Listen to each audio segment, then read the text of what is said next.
Most kitchen retailers that I see are basically eating a banana with the skin on. And it's not actually their fault, because if nobody had told you that you had to actually peel a banana before you had to eat it, how would you possibly know that? And marketing on Instagram is exactly the same way. If you've never been taught how to use Instagram as a lead generation tool, then the mistakes that you're making don't feel like mistakes, it just feels like normal work.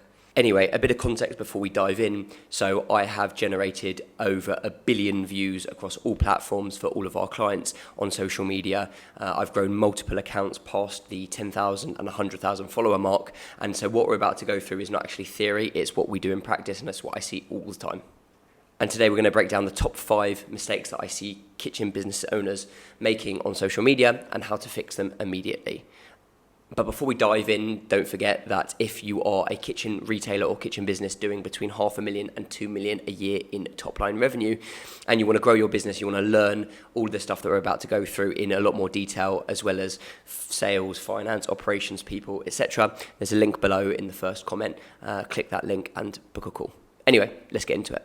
Okay, so the number one mistake, or the first mistake that I see retailers making on Instagram is boosting posts. So this is the lowest barrier to entry, easiest, least friction way of advertising possible. So you're on Instagram, you see the post that you're about to put on, and it says, would you like to boost this post? And it shows you like a number of the amount of people that might see it if you click that button.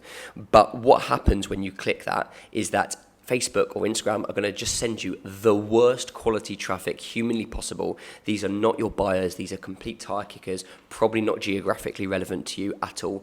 And you are basically training Instagram and Facebook to recognize that these are your ideal audience when they are absolutely not. Okay, so there's no data that comes from this. There's no learnings that you can make. You just get a load of impressions, which is basically eyeballs on the post, but these aren't the relevant eyeballs that you need.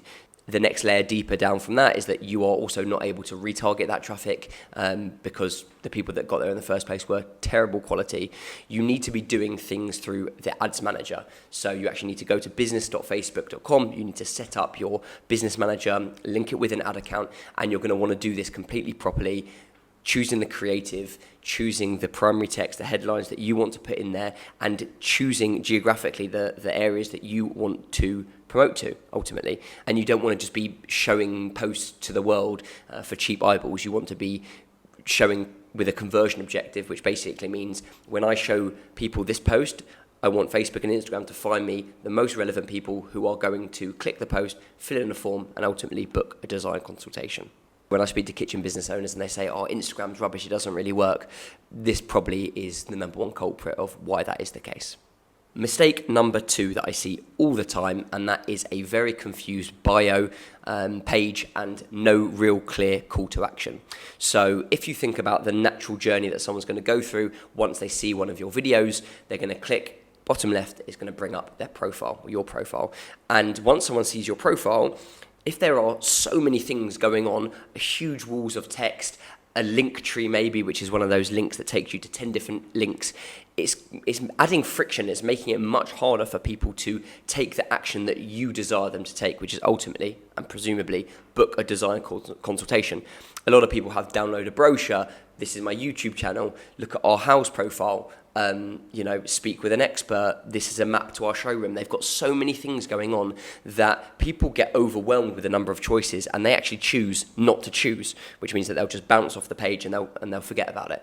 What we want to do is we want to make things incredibly clearly signposted with one action that we want people to take. So either you're going to get them to download a brochure, which I wouldn't recommend because you're typically going to attract people that are way earlier in their design journey or their build.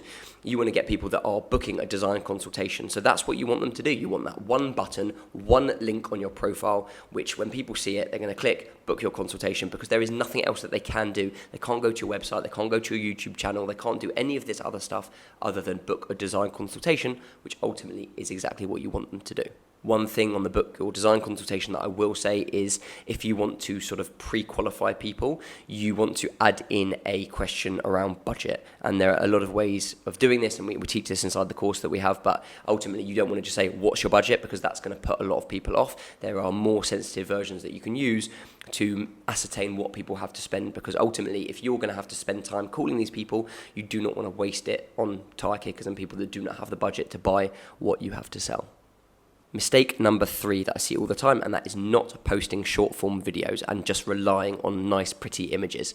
And this one absolutely blows my mind. So videos or reels on Instagram or short form videos on TikTok, they have discoverability built in. So if you go to the explore page now, you're scrolling through, you will be served up videos the whole time. If you start scrolling, it's like an unlimited, infinite loop of scrolls that you can go through. And the more likely you are to be engaged with kitchens or doing designs or doing any of this stuff, you're going to be served those relevant videos and potentially a video of yours. So to give you some numbers around this, a still image has about between 1 and 2% discoverability. So what that means is you're likely to reach 98% of your existing followers and 2% of new people that haven't heard about you before if you post a still image. If you post a video, those numbers are inverted, and it can be 70 to 99% new people that have never heard of you before versus your existing follower. So these videos have much more discoverability built in. They have the virality built in, which means that it's going to get pushed to many more people, which is great for brand awareness. It's great for getting your name out there. It's great for acting as another touch point for potential customers before they make that decision to come in and see you. And I get why people rely on photos, because you probably pay a photographer anyway. He's going to go and he's going to edit the photos, and all you have to do is just put it in there with a little caption. It's easy. Videos, of course, are much higher. It's going to cost more to produce. If you don't know how to do it, you're going to have to pay someone else to do it. And it's a lot more complicated, I understand. But if you do not do this and you do not get on board with it, you are going to be left behind. That is an absolute fact. There is only one way that social media is going, and that is short form video, which is why all of the platforms are pushing short form video. That's YouTube Shorts on YouTube, it's TikTok, and it's Reels on Instagram, okay? Everything is pushing video because that's where people's attention is going to. That's where people want to consume content and how they want to consume, so you cannot just rely on posting still images. We recommend that you will post 1 or 2 still images a week, because ultimately, if someone hits your profile, they might want to look and take a bit longer looking at a finished kitchen in all its glory, and they might not be able to do that with a quick moving video that's going all over the place. I get it. So we actually teach to do a combination and upload a combination of videos and photos, but definitely do not just rely on the photos to generate new audiences. Number 4, this is my pet peeve. I absolutely hate this, and this is posting things that come across salesy with graphics that are 50% off and, you know, free offer of an appliance in this thing, and it lives on your page the whole time. And that actually goes hand in hand with CGI images. I absolutely hate this, and that is because they are so generic. They've probably been given to you by your manufacturer or your supplier over in Germany or God knows where, and it just looks like everyone else's page, and there's no authenticity, there's no uniqueness to it. It's just the same that everyone else is doing. And actually people can tell when it's a CGI image. It looks incredibly polished. People are tuning out to that a bit in terms of what they're open to seeing on social media, and it just does not go down well. The sales graphics, the 50% off, all of these offers, they again will present like they are being sold to people, and people are so sick of being advertised to and sold to, you can't really post stuff like this anymore because it does not gain any traction. If you're going to do it, and I understand why you would want to do it, you want to post it in your stories. That's going to hit your existing followers, and that is something that is going to disappear in 24 hours. When you're talking about what's on your main feed, you do not want these things living there, because when someone scrolls through, it looks cheap and it will dilute your brand. You come across as salesy, and ultimately people will be dissuaded from buying from you. You know, I don't think people are going to be really excited if they're spending 40 grand on a kitchen to get 200 quid off an oven. I don't think that's really going to do it for them. Maybe people that have been following you for a long time, they're already on the cusp of being a buyer, maybe, but not to new people that have never heard of you before. You know, it's like me running in front of your face with a big sign saying, buy now, buy now. People don't like it. Mistake number 5, a bit similar to mistake number 4, but that is people putting watermarks on photos and all the videos that they have. Again, it goes back to this image that it's coming across as salesy and in your face and shouting about yourself when you don't need to do that. The work will do that for you. Making good videos will naturally put you in front of the right audiences. They will then take that natural next step, which is to click on your profile. Then they'll know who you are. You do not have to plaster your logo on every photo, on every video, just to get the name of your business out there.